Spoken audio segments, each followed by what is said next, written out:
चांदवड हद्दीतील आडगाव टप्पा येथे अवैधरित्या गोवंशांची तस्करी करणाऱ्या ट्रकला प्राणी फाउंडेशन संस्थेच्या गोरक्षक, चांदवड, लासलगाव, देवळा आणि ताराबाद येथील सदस्यांनी पाठलाग करून वणी येथून ट्रकमध्ये 30 गोवंश अवैधरित्या बांधून कत्तलीच्या उद्देशाने मालेगाव येथे नेत असताना चांदवड ते आडगाव टप्प्याच्या दरम्यान ट्रक पकडून गायींना जीवनदान देण्यात आले। सदर ट्रक आणि वाहतूक करणारे इसम चांदवड पोलिसांच्या ताब्यात देण्यात आले।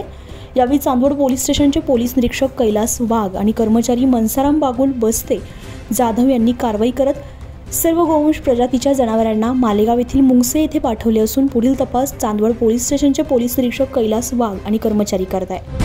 जय श्री राम। आज तारीख 17/6/2024 वार सोमवार प्राणीन फाउंडेशन संस्थापक वीरांगना नेहा दीदी पटेल इनके माध्यम से और गुरुवार संजय जी काका शर्मा इनके आशीर्वाद से प्राणीन फाउंडेशन चांदवड, लासलगाव, जायखेड़ा, वीरगांव, देवला और ताराबाद के गोरक्षक भाइयों को ये नेशनल हाईवे नंबर 3 पे जो वनी से गाड़ी भरी थी और मालेगांव कत्तल खाने के लिए आज बकरीद के मौके पर कुर्बानी के लिए ये लोग गोवंश की तस्करी कर रहे थे। साथ में ड्राइवर और हेलकरी पकड़े गए जिन्होंने बयान दिया है कि ये माल छोटा बाबू और बड़ा बाबू का है।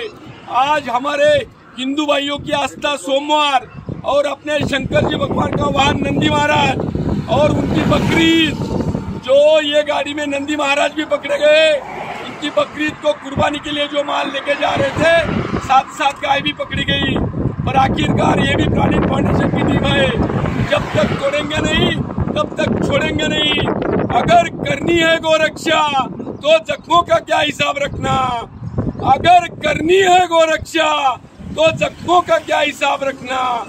लोग कहते हैं मारा जाएगा, लोग कहते हैं मारा जाएगा, लेकिन कलेजा कहता है जो होगा हो देखा जाएगा। जय श्री राम, जय श्री राम, जय श्री राम।